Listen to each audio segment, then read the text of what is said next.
कि इवनिंग तक आप शूज पहनते हैं, सॉक्स पहनते हैं, जब हम निकालते हैं तो हम देखते हैं कि पैर पूरे वाइट हो चुके होते हैं। हम बचपन से अंडरवेयर पहन रहे हैं लेकिन वो अभी तक हमारा वाइट नहीं हुआ। इसमें मैं क्या बोलूं? आपको क्या लगता है क्यों नहीं होता है सब? I have no idea. फिर भी कुछ तो एक्सपीरियंस बताइए अपना। एक्सपीरियंस क्या बताऊं इसमें?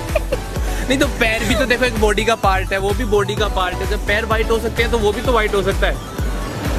कितना ही गोरा हो, अंग्रेज क्यों ना हो, उसका भी वैसा ही होता है जैसा सबका होता है।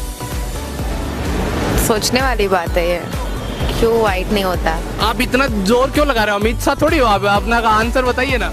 मुझे नहीं पता है। ओके वो मैं कभी मार्क नहीं किया, इतना सोचा नहीं मैंने कि अंडरवियर पहनता तो क्यों वाइट नहीं होता। बट शूज पहनते हो तो पैर वाइट होते हैं, वो भी तो बॉडी का पार्ट है, वाइट होना चाहिए ना। हाँ होना तो चाहिए। तो कुछ बताओ एक्सपीरियंस, क्यों होना नहीं चाहिए, हुआ क्यों नहीं, कैसे कुछ? गूगल करके वो वाला पार्ट ज्यादा यूज होता है शायद उसके वजह से। गूगल पे क्या कर वो वाला पार्ट ज्यादा यूज होता होगा इसलिए। कौन सा पार्ट ज्यादा यूज होता है? जहाँ पे हम शूज नहीं पहनते वो वाला पार्ट। ऐसे क्या यूज करते हो आप उसका? वो तो यहाँ पे पब्लिकली कैसे बता दूँ। आपको क्या लगता है ऐसा क्यों होता है?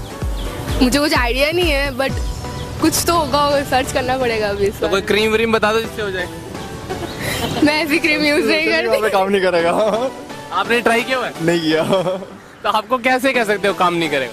तो कह सकते हैं ना सनस्क्रीन लोशन, अभी कपड़े पहने हो तो सनस्क्रीन लोशन में क्यों लगा हुआ वहाँ पे उस पार्ट? आप बचपन से अंडरवेयर पहन रहे हो, वो तो आज तक काला का काला ही है।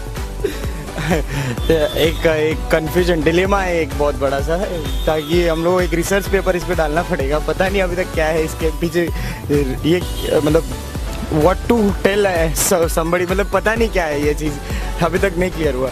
आई थिंक इंजीनियर है नहीं है, बट एक्सपीरियंस बोलता है। देखो पैर जो है अपना थोड़ा ठंडा रहता है, ठीक है, तो उसमें तो पानी डालो और ठंडा होता है तो वो सफ़ेद पड़ने लगता है। अपना जो वो मेल प्रोडक्शन बॉडी का सिस्टम तो गर्म रहता है, अपने को गर्मी चाहिए तो उधर से गर्मी लगती है, जहाँ बैठो 2 मिनट पसीना छूटने लगता है उधर, तो वो जो पोजीशन होता है ना उधर कभी ठंडी पहुँच ही नहीं सकती, उधर गर्मी लगती है, तो कभी सफ़ेद पड़ ही नहीं सकता, वो काला ही I think it is the most simplified way that he is tell. कुछ चीजें काली अच्छी लगती हैं। पता नहीं सर, आज क्या पूछना पड़ेगा किसी से। आपका क्या एक्सपीरियंस, आपको क्या लगता है क्या है? No idea. फिर भी कुछ अपना एक्सपीरियंस बताइए। क्या एक्सपीरियंस? No idea serious. वो मोजे में नहीं होता ना, तो हवा आती रहती है। अच्छा, I have no idea.